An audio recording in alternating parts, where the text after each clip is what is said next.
I'll tell you who'll be looking after our showbiz on the program. Peter Ford. He's a show business reporter who's heard right around the country on radio, and now he's going to bring his show business scoops to this program. He's tremendous in what he does. He's an entertainment reporter extraordinaire. Naturally, his first assignment for us was at last Friday night's Logie Awards to give us the true story. Peter's got his ear to the ground, his finger on the pulse, his foot in the door, and boy, is he uncomfortable. Please welcome Peter Ford.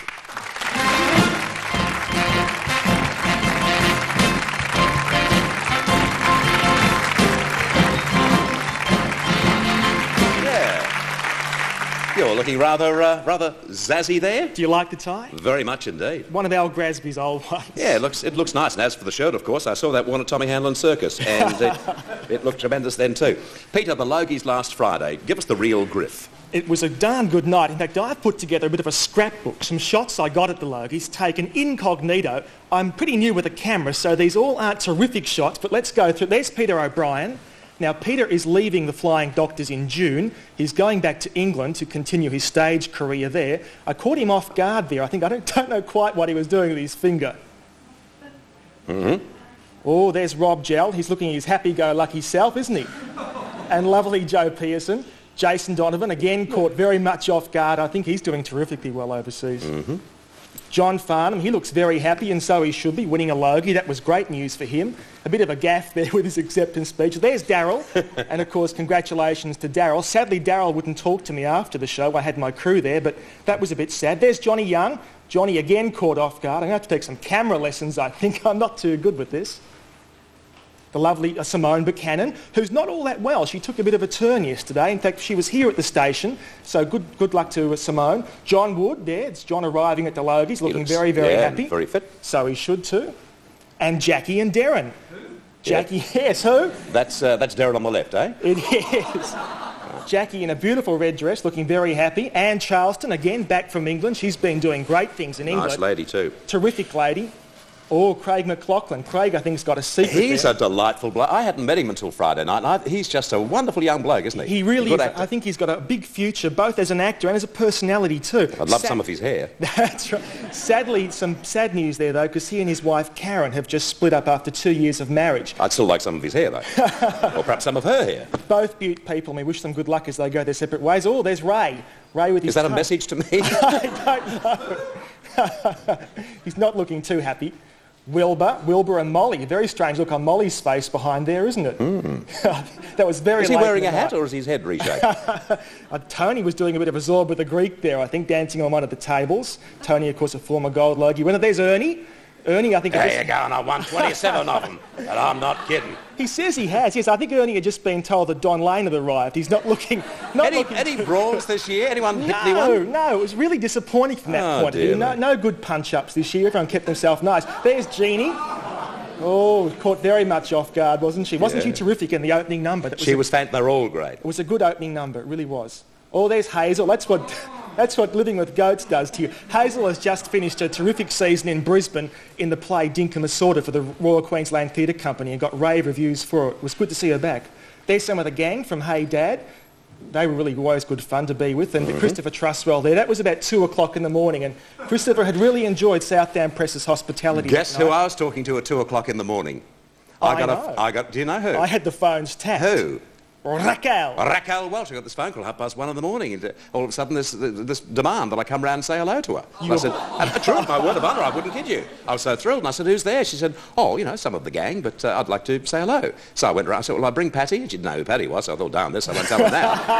And around there I go, and she told me the story of her life. Very interesting. Nice lady? Oh, delightful lady. Beautiful, and beautiful to look at. I'm going back next week to have a look at her face. Gorgeous, gorgeous. She was terrific on Friday night because there was some doubt about her being there because she developed a rash. Can you believe she developed a rash? She was doing this movie in Sydney where she has to jump into the Hawkesbury. Now, as we all know, the waterways in Sydney at the moment are terribly polluted, and that combined with her makeup brought her out in a dreadful rash. Gives you a whole new outlook on dermatology, doesn't Certainly. it? I thought Jack Thompson may have had his old problem again. What else happened? We've got a couple more shots there at the Logies. A couple of my scrapbook left, I think. No, they've gone. Goodbye to the scrapbook. You also caught up with some of the guests after the show, Pete, didn't you? I did. I had the camera crew out and I caught a couple of people after the Logies to ask them about what they think of the Logies, how important they are to the industry. Let's have a look at that. Sure. I enjoyed them immensely. I was really happy that Bert was hosting again because he's the one and only. I was happy that 7 did well. I was really happy that 10 did well. And I was super happy that the Olympic Games won a Logie for the best sports. I think that the good thing about tonight, it wasn't emphasis. There was no great emphasis on overseas people. I think that, it showed that Australians can get up there and be the presenters, and they did a bloody good job. I think it's the best night I've ever had in my whole life. I think that truly it's the best Logies ever.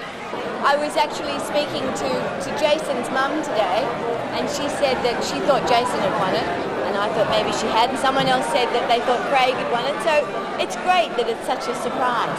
And I was very pleased that Daryl did win it. I know when I got my gold Logie, I couldn't believe it, and at the time I was doing 7 live shows a week, so I suppose I kind of deserved it. I was doing 5 girl talks and 2 Barry Crocker shows a week, live. And in those days, of course, it was a big deal to be on telly. Now it's sort of the politicians who get the headlines. Then it was us.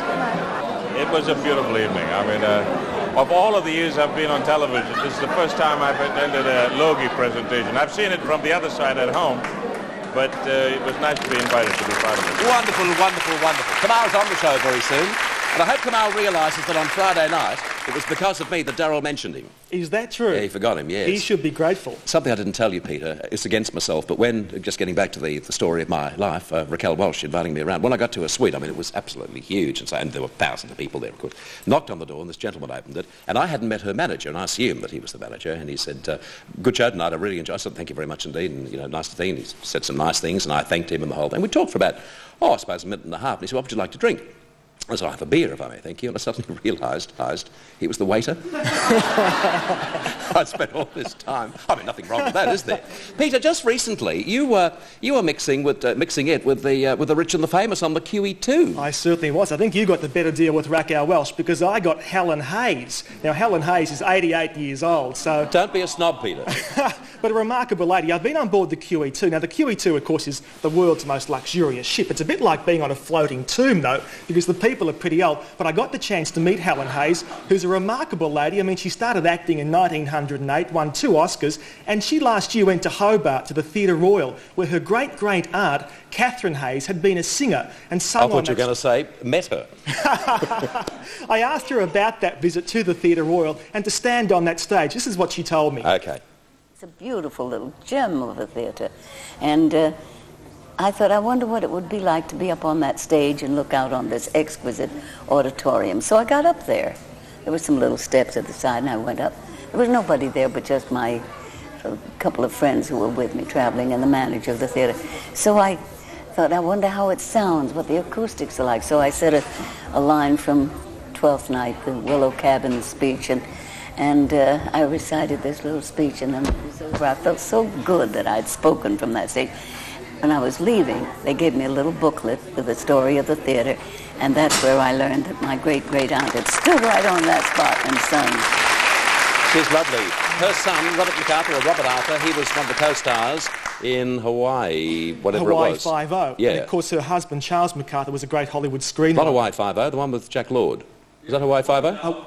Eh? Yep, that's it. Book 'em, Dano. Book 'em, Dano. Yeah, was that Hawaii Five-0? Okay, right. Peter, you're going to the Oscars on Friday. You leave on Friday. Yep. Early selections. I think that Ray Mann will win Best Movie, Jodie Foster for Best Actress, and Dustin Hoffman for Best Actor. Have a good trip. You'll report for us. Peter Ford, ladies and gentlemen.